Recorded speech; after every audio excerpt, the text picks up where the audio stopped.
Hi friends, आज हम बात करेंगे जब हम नए कबूतर परचेस करते हैं या ख़रीदते हैं तो उसको लेकर आने के बाद जब हमारे फार्म पर हो या हमारे लॉफ्ट पर हो उसका मैनेजमेंट कैसा करना चाहिए, क्योंकि ये बहुत ज़रूरी है कि हम जब नए कबूतर लेकर आते हैं तो उसके साथ हम उसको क्वारंटाइन करना ज़रूरी है। अक्सर देखा गया है कि आपने भी कभी महसूस किया होगा कि जब भी आप नए कबूतर लेकर आते हैं उसके 20 से 25 दिन के अंदर हर एक लॉफ्ट के ऊपर या फार्म के ऊपर या इवन वो बंदा 8-10 कबूतर भी रखता है और उसने लेकर आकर डायरेक्टली अगर उनके कबूतरों को नए कबूतरों के साथ मिक्स कर दिया है तो डिसीज़ आउटब्रेक होना है। मोस्टली यहाँ पर डिसीज़ आउटब्रेक में सूखा लगना, गर्दन टेढ़ी होना जिसको हम पीएमवी कहते हैं, या एडिनो वायरस और इकोलाई का इन्फेक्शन होना, ये बहुत कॉमन प्रोसेस है, ये कॉमन बात है। ये क्यों होता है आज इसके बारे में जानेंगे। इसके साथ साथ हमें ये ना हो इसके लिए क्या करना चाहिए, कौन सा प्रोटोकॉल फॉलो करना चाहिए जब भी हम कोई नए बर्ड्स को रिसीव करते हैं। ठीक है, जानते हैं इसके बारे में। सबसे पहले सबसे इम्पॉर्टेंट ये चीज़ है कि जो भी नए बर्ड्स लेकर आए आप उसको अपने जो पुराने बर्ड्स हैं जो लॉफ्ट है उनसे काफ़ी दूर किसी केज में वगैरह रखें। और ये जो प्रोसेस होगा वो तकरीबन 1 महीने का होगा, 4 हफ्ते या 1 महीने का होगा कम से कम।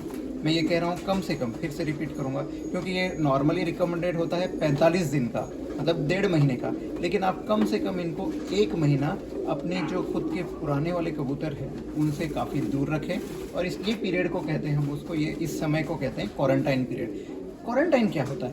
क्वारंटाइन का मतलब ये होता है कि जब हम इसको, जो नए कबूतर आए हैं जो आपके पुराने वाले फार्म के ऊपर या लॉफ्ट के ऊपर जो कबूतर है उनसे जब हम इनको दूर रखते हैं और वो 1 से 1.5 महीने के अंदर हमें इन्हें ऑब्जर्व करना होता है कि कहीं ये बीमार तो नहीं, कुछ परेशानियां तो नहीं आ रही है, और ये जो ट्रांसपोर्टेशन का जो स्ट्रेस आ गया होता है उस स्ट्रेस को कम करने के लिए हमको इनको ऑब्जर्व करना पड़ता है, और ये पीरियड को हम कहते हैं क्वारंटाइन पीरियड। अब ये क्वारंटाइन पीरियड करना क्या है?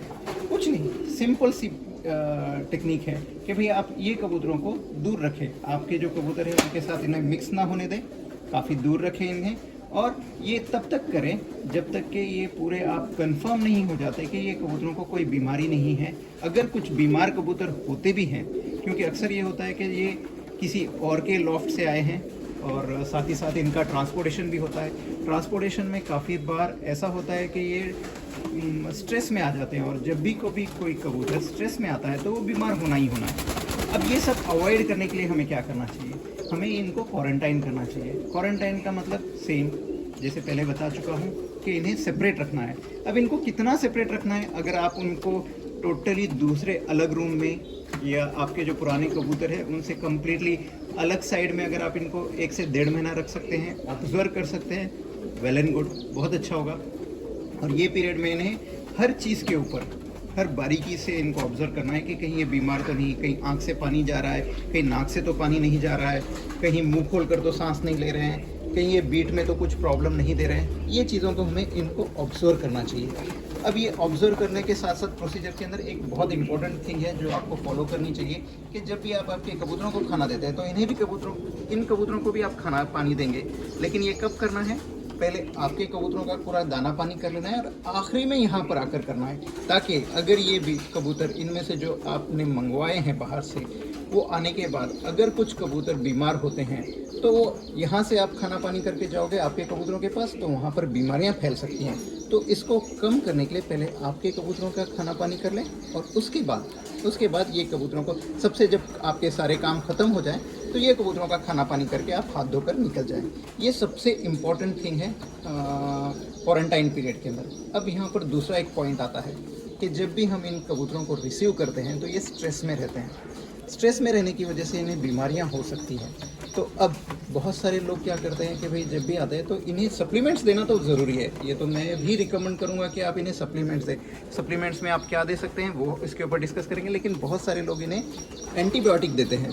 एंटीबायोटिक मीन्स क्या? एंटीबायोटिक मतलब वो या तो सिफेलेक्सिन देते हैं या सिफेलोस्पोरिन देते हैं, जो कि बहुत हाई जनरेशन के एंटीबायोटिक्स है, या इवन बहुत सारे लोग एंड्रोफ्लॉक्सासिन या जिसे एंड्रॉक्स कहते हैं, या मेरिक्विन नाम से जो मार्केट में अवेलेबल होता है वो भी देते हैं, या फिर टेट्रासाइक्लिन या डॉक्सीसाइक्लिन देते हैं। लेकिन और इस प्रोसेस को वो कहते हैं कि प्रिवेंटिव मेडिसिन। पर जहाँ तक मेरा ख्याल है प्रिवेंटिव मेडिसिन नाम का कोई चीज़ नहीं होता है, कोई चीज़ नहीं होता है। अगर कोई एंटीबायोटिक या मेडिसिन है, आप उसे यूज़ कर रहे हो, वो तभी काम करेगा जब कोई बीमारी वहाँ पर होगी, और अगर कोई बीमारी नहीं होगी तो वहाँ पर वो काम नहीं करेगा, उल्टा वो नुकसान करेगा। हमेशा हमें एक चीज़ को याद रखना चाहिए कि मेडिसिन में ये एक टाइप का जहर है। हर आप वेटरनरियन को भी पूछ ले, किसी डॉक्टर को भी पूछ ले, एंटीबायोटिक एक टाइप का जहर है। वो जब हम इन चीज़ को देते हैं, वो कब देना है? जब इन्हें ऑलरेडी बीमारी हो चुकी है। एक एग्जांपल बताता हूँ आपको। आप आज अगर सरदर्द की गोली लेते हैं, आज अगर सरदर्द की, ये सोच कर कि 4 दिन के बाद मुझे सरदर्द हो सकता है, क्या वो काम करेगा? नहीं। सेम उसी तरह से कि भाई ये हो सकता है कि आगे 4 दिन के बाद बीमार होंगे, 8 दिन के बाद बीमार होंगे, तो मैं आज ही से इन्हें मेडिसिन या एंटीबायोटिक दे देता हूँ। अगर ये सब करना है तो वो एंटीबायोटिक वर्क नहीं करेंगे, और साथ ही साथ एंटीबायोटिक वर्क नहीं करने के बावजूद इन्हें एक प्रॉब्लम ये हो जाएगी कि ये कबूतरों के लीवर पर और इनके हेल्थ के ऊपर इफ़ेक्ट करेगा, और ये इस वजह से हमें इसको अवॉइड करना ज़रूरी है। अब यहाँ पर इसको क्या देना है? जब आप इसको रिसीव करते हैं तो एंटीबायोटिक बिल्कुल भी ना दें। क्यों? क्योंकि ये बर्ड्स ऑलरेडी स्ट्रेस में हैं, और अगर आप एंटीबायोटिक, अगर हेल्दी बर्ड्स रहेंगे, एंटीबायोटिक देंगे तो शायद डिसीज़ आउटब्रेक हो सकता है। तो इन्हें क्या देना चाहिए? इनके पीने के पानी में आपको देना चाहिए वाइमेरॉल, मेरिक, देन बी कॉम्प्लेक्स, उसके साथ लीवर टॉनिक है। इनमें से कोई भी एक चीज़ जो कि मैं अपने फार्म पर नॉर्मली यूज़ करता हूँ वो बता देता हूँ। ये ग्रोवीप्लेक्स है, ये विटामिन बी कॉम्प्लेक्स का सोल्यूशन आता है। ये 1 ml 1 लीटर के हिसाब से आप इन्हें रिसीव होने के बाद ये आप दे सकते हो।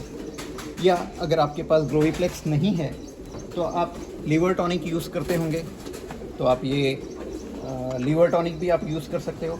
इसका भी डोज आधा ml से लेकर 1 ml 1 लीटर के अंदर, ज़्यादा डोज ना दें। बहुत सारे लोगों के अंदर प्रॉब्लम ये होती है कि वो लोग ज़्यादा डोज देते हैं तो समझते हैं कि शायद बर्ड्स हमारे जल्दी ज़्यादा ठीक हो जाएंगे। हमेशा याद रखिए ये उस तरह से है जैसे खाने में नमक होता है।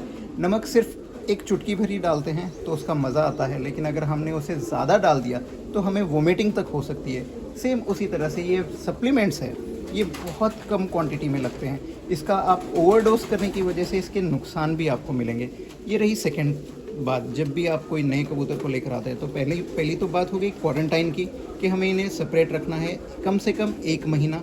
दूसरा, जब हम बर्ड्स को रिसीव करते हैं तो इनको पानी, पीने के पानी में कम से कम 4 से 5 दिन कंटिन्यूसली या तो बी कॉम्प्लेक्स या लीवर टॉनिक, या अगर ये भी नहीं अवेलेबल है आपके पास तो वाइमेरॉल हर फैंसियर के पास अवेलेबल होता है, आप इन्हें वाइमेरॉल दे दें। और इन सब की क्वांटिटी 1 ml 1 लीटर के अंदर डालना है, ज़्यादा क्वांटिटी ना दें, इसके नेगेटिव इफ़ेक्ट हो सकते हैं। ये रही सेकेंड बात। अब थर्ड इम्पॉर्टेंट थिंग होती है, आप जैसे चेक कर रहे होंगे, देख रहे होंगे कि ये कबूतरों को मैंने लेकर आकर छोड़ा है। ये एक्चुअल में मेरा बहुत पुराना ऑर्डर था, काफ़ी डिले हुआ है इसको सेंड करने में। और जब आप इसको रिसीव कर रहे हो तो आप देख रहे हैं ये कबूतर खुजा रहे हैं बहुत दिनों से। तो ये आपको एक काम करना है, क्योंकि आपने आपके बर्ड्स को काफ़ी अच्छे से रखा है। उम्मीद करते हैं हम हर कोई अपने जो बर्ड्स होते हैं उनको काफ़ी अच्छे से रखते हैं, लेकिन साथ ही साथ जब ये बाहर से बर्ड्स आते हैं तो बीमारी भी लेकर आते हैं, और साथ ही साथ ये है कि नहीं, इनके पैरासाइट्स भी लेकर आते हैं, जैसे लाइस हो गए, माइट्स हो गए, या फिर पिजन फ्लाई हो गई, ये लेकर आ सकते हैं। तो आप इनको क्या करना है स्टार्टिंग में, फिर मैं रिपीट कर दूं कि इनको तो सेपरेट क्वारंटाइन में किया है। 4 से 5 दिन तक इन्हें कुछ नहीं करना है। 4 से 5 दिन तक इन्हें ऐसे ही रहने दें, रिलैक्स होने दें। पीने के पानी में सिर्फ आप कोई मल्टीविटामिन्स या लीवर टॉनिक या फिर बी कॉम्प्लेक्स आप दे सकते हो। वो देने के बाद आपने इनको चेक करना है कि भाई इनके आंख पर कोई जुआ है या नहीं। जैसे आप इन्हें देख सकते हो, यहाँ पर ये पूरा का पूरा सेक्शन जुओं से भरा हुआ है, राइट। ये हो गया, या फिर हो सकता है कि इनके अंदर पिजन फ्लाई भी हो, माइट्स भी हो, क्योंकि ये कहाँ से आए हैं, किसके पास से आए हैं, हमें पता नहीं है। अब ये इतना सेक्शंस पूरा भरा हुआ है। ये अब मेरे सारे कबूतरों के अंदर ऐसी कोई भी लाइस या माइट्स नहीं होते हैं। तो अब ये चीज़ों को हमें तो अवॉइड करना है, लेकिन क्या करेंगे हम लोग इन्हें यूज़ करेंगे कि पहले 5 दिन तक इन्हें रिलैक्स होने देंगे, और जब ये रिलैक्स हो जाए हमें सारे बर्ड्स को चेक कर लेना है कि भाई इनके पास कोई जुएँ या माइट्स वगैरह कुछ है क्या। अगर ये कुछ है तो 5 दिन के बाद इन्हें डिपिंग करनी है।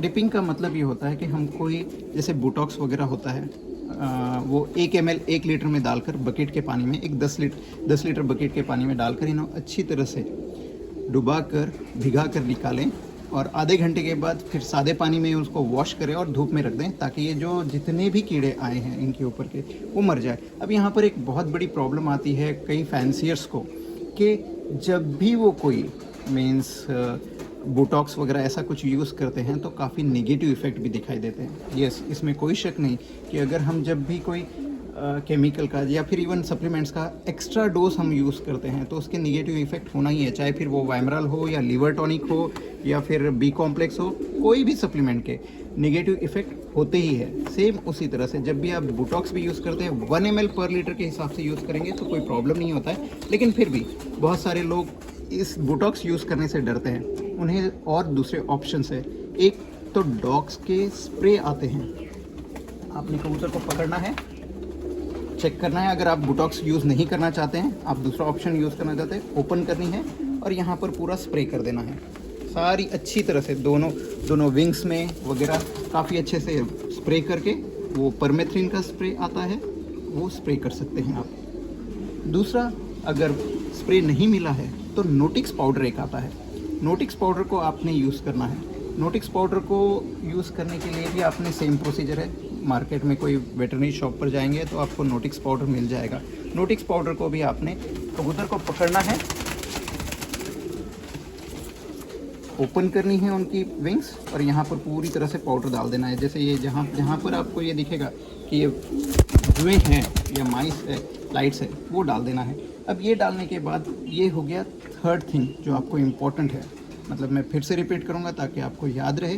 पहला है हमारा क्वारंटाइन, जो कि हम अपने कबूतरों को दूसरे कबूतरों से, जो पुराने हमारे घर के कबूतर हैं उनसे हम दूर रख रहे हैं महीना भर।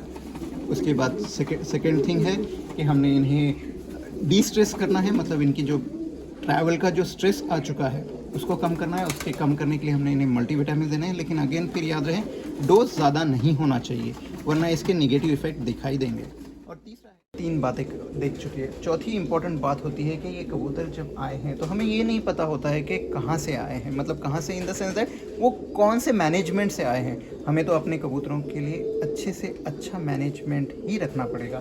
तो अब हम लोग क्या करेंगे कि भाई ये 3 पॉइंट्स हो गए। पहला पॉइंट रिपीट करता हूँ, आप प्लीज़ बोर ना हो क्योंकि ये हमें याद रखनी चाहिए। क्वारंटाइन बहुत इंपॉर्टेंट है, सेपरेट रखना। ये आपके अराउंड 50 to 90% आपके लॉफ्ट में आने वाले डिसीजेस को कंट्रोल कर देता है। दूसरा है कि इनको डिस्ट्रेस करना, यानी पानी के पीने के पानी में मल्टीविटामिन देना। तीसरा है हमने इनका डिपिंग किया है, dipping in the sense that जो भी इनके एक्सटर्नल पैरासाइट है, जो पिस्सू, जुएं या पिजन फ्लाई या मक्खी है, उसको कंट्रोल किया है। इसके बारे में मैं डिटेल में एक वीडियो डिपिंग कैसे करनी है इसके ऊपर मैं लेकर आऊँगा। आप चैनल्स के अपडेट देखा करें। और चौथा जो इम्पोर्टेंट थिंग होती है जिसके ऊपर मुझे ये जो हमने नए बर्ड्स रिसीव किए हैं उसके ऊपर बताना ज़रूरी है, वो है हमारा डीवर्मिंग। क्योंकि हमें ये नहीं पता है कि हमारे बर्ड्स तो बहुत अच्छे हैं, इसमें कोई शक नहीं, लेकिन जब बाहर से बर्ड्स आते हैं तो वो बंदे ने कैसे बर्ड्स को रखा है, किस कंडीशन में रखा है, हमें नहीं पता है। तो शायद हो सकता है कि इनके पेट में कीड़े हो, जिसे हम लोग कहते हैं कि वर्म्स, कीड़े, पेट के कीड़े होना। वर्म्स बहुत कॉमन होते हैं पिजन्स में और ये 2 टाइप के होते हैं, जैसे राउंड वर्म और टेप वर्म। लेकिन जो भी हो, हमें वो डीवर्मिंग के ऊपर का एक वीडियो मैं आराम से आने वाले कुछ दिनों में लेकर आऊँगा। लेकिन यहाँ पर एक इन शॉर्ट बता देता हूँ कि जब आप इसका वेट चेक करते हो तो मुझे ये दिखाई दे रहा है कि भाई इसका वज़न कम है, जो ब्रीड का वज़न होना चाहिए उससे कम है। यानी इसके अंदर हो सकता है कि इसमें इंटरनल पैरासाइट्स या कीड़े हो, तो हमें इसको डीवर्मिंग करना है। लेकिन डीवर्मिंग कब करेंगे हम? कम से कम 15 दिन के बाद। मतलब पहले 8 दिन हमने इन्हें डिस्ट्रेस किया है 5 दिन तक पानी देकर, और फिर 7वें दिन 8वें दिन हमने इसको डिपिंग की है। डिपिंग करने के बाद जब ये क्लीन हो जाए तो फिर हमने इसको 4-8 दिन रेस्ट देना है, वरना काफ़ी ज़्यादा स्ट्रेस हो जाएगा बर्ड्स को। उसके बाद हमने इसे डीवर्मिंग करनी है। डीवर्मिंग के लिए मार्केट में कोई भी अवेलेबल हाईटेक आइवरमेक्टिन जो अवेलेबल होता है या अल्बेंडाजोल होता है वो आप यूज़ कर लें, डिपेंडिंग अपॉन इनका वेट, बर्ड्स का वेट कितना है। इस बर्ड को जो मैं डोज दूंगा, जो इसका वज़न है इसके वेट के हिसाब से होगा, वही डोज मैं ये पाउडर को, या किंग कबूतर रहेगा तो उसको नहीं दे सकता हूँ। तो आपने उसको डीवर्मिंग करनी है। डीवर्मिंग के लिए मैं डिटेल में आपको आगे नेक्स्ट वीडियो में बता दूंगा। कि किसको कितना डोज देना है, कब देना है, लेकिन मोस्ट इम्पॉर्टेंट है कि इनका डीवर्मिंग करना है। डीवर्मिंग करने के बाद फिर आप इन्हें 8 दिन तक रेस्ट देंगे और न्यूट्रिशियस डाइट देंगे। इन्हें ग्रिड देना बहुत ज़रूरी है। आप अच्छी क्वालिटी का ग्रिड या फिर हमारे एस फार्म का ग्रिड भी आप यूज़ कर सकते हैं, जहाँ पर उसको सारे विटामिन और मिनरल्स मिलते हैं, क्योंकि यहाँ पर इसको डिपिंग की है, इसका डिवर्मिंग की है, तो वेट लॉस जो है हमें उसको वेट गेन कराना है। तो अच्छा फूड डाइट और साथ ही साथ इसके साथ ग्रिड देना ज़रूरी है। ये 4 इम्पॉर्टेंट पॉइंट्स हैं जब भी आप कोई नया कबूतर आप आपके फार्म पर या आपके लॉफ्ट पर लेकर आते हैं। इसके साथ साथ 2 और बातें मैं एडिशनल बताना चाहूँगा। वो ये है कि जस्ट आपका ये नए जो बर्ड्स आए हैं उसको वीडियो बनाने के लिए ये सारे कबूतर यहाँ पे रखे हैं। इसका ओवर क्राउडिंग अवॉइड करनी चाहिए। आपने अगर एट ए टाइम 2 ही बर्ड मंगाए हैं तो वेल एंड गुड, एक केज में रख दें। अब ये 4x2x2 का केज है। अब यहाँ पर ज़्यादा से ज़्यादा मैं 2 से 4 बर्ड्स रख सकता हूँ, इससे ज़्यादा बर्ड्स नहीं। ये सिर्फ वीडियो बनाने के लिए हमने इसको सारे इकट्ठा किए। बाकी के बर्ड्स कुछ नीचे के केज में, कुछ बाजू के केज में चले जाएंगे, जहाँ पर इन्हें 2 से 4 बर्ड, क्योंकि अगर आप एक ही जगह बहुत सारे बर्ड्स रखेंगे, ओवर क्राउडिंग जिसे कहते हैं, तो ये अपने आप में एक स्ट्रेस फैक्टर है जिसकी वजह से डिसीज़ स्प्रेड अप हो सकता है। तो अवॉइड करें ये चीज़ को, ओवर क्राउडिंग को। और अगर इन केस ऐसा नहीं होना चाहिए, लेकिन अगर इन केस ये आए हुए बर्ड्स में अगर 4-8 दिन के अंदर आपको कोई डिसीज़ वगैरह दिखाई देता है, तो आप क्या करेंगे? जैसे सिम्टम्स होंगे उस सिम्टोमेटिकली आप उसे ट्रीट करोगे, क्योंकि कैंकर का रहेगा तो आप उससे बिल्कुल भी एंटीबायोटिक्स नहीं दे सकते, क्योंकि कैंकर एंटीबायोटिक से कंट्रोल नहीं होगा। या फिर अगर कोई वायरल डिसीज़ हो चुका है, आप उसको एंटीबैक्टीरियल थिंग्स देते हैं तो वो कंट्रोल नहीं होगा। तो आप उसको सिम्टोमेटिकली पहले चेक करें कि कौन सा डिसीज़ है, उसके हिसाब से उसका मैनेजमेंट करना चाहिए। और उसके लिए भी हम लोग डिटेल में एवरी डिसीज़ की एक सीरीज़ आएगी कुछ दिनों के बाद, जहाँ पर हर एक डिसीज़ के ऊपर इन डिटेल मैं आपको इन्फॉर्मेशन बताऊँगा कि डिसीज़ के सिम्टम्स कैसे होते हैं, क्या होते हैं और उसको कंट्रोल कैसे करना है। ठीक है, तो फ्रेंड्स, इसको वीडियो शायद काफ़ी लंबा हो चुका है, पर मैं उम्मीद करता हूँ कि आप ये वीडियो को सारा का सारा देखेंगे, क्योंकि इसमें जो इन्फॉर्मेशन है वो शायद ही मतलब कोई डिस्कस करता है, बताता है। और अगर आप ये सारे के सारे स्टेप्स, मतलब ये जो 4 स्टेप्स बताए हैं मैंने आपको कि नए कबूतर को रिसीव करने के बाद जो प्रोटोकॉल आपको प्रोसीजर फॉलो करनी चाहिए, ये आपके लॉफ्ट में आने वाले डिसीज़ को बहुत हद तक कंट्रोल कर देता है। क्योंकि हर कोई ये कहता है कि जब नए बर्ड्स और पुराने बर्ड्स को आप मिक्स करते हो तभी डिसीज़ का आउटब्रेक होता है। ठीक है फ्रेंड्स, आप उम्मीद करता हूँ कि आपको काफ़ी इन्फॉर्मेशन मिला होगा। इससे पहले कि आप ये सब भूल जाए, एक बार वंस मोर टाइम एक समराइज़ कर देता हूँ 4 बातें। पहला है क्वारंटाइन, जो कि 4 हफ्तों का होना चाहिए। दूसरा है उन्हें डिस्ट्रेस करने के लिए मल्टीविटामिन्स देना है पीने के पानी में स्टार्टिंग के 4-5 दिन, और वो उसका भी डोज एकदम रिकमेंडेड डोज ही होना चाहिए, ना कम ना ज़्यादा। तीसरा है इनका डिपिंग करना, और चौथा है इनका डिवॉर्मिंग करना। और जब आपका ये 1 महीने का पीरियड ख़त्म हो जाए, आप शौक से आपके बर्ड्स को आपके पुराने जो बर्ड्स हैं या ब्रीडिंग सिस्टम में आप इन्हें डाल सकते हैं। उम्मीद करता हूँ कि आपको काफ़ी इन्फॉर्मेशन मिली होगी। इन्फॉर्मेटिव वीडियोस के लिए चैनल को सब्सक्राइब करें और वीडियो को लाइक और शेयर करें। Thank you.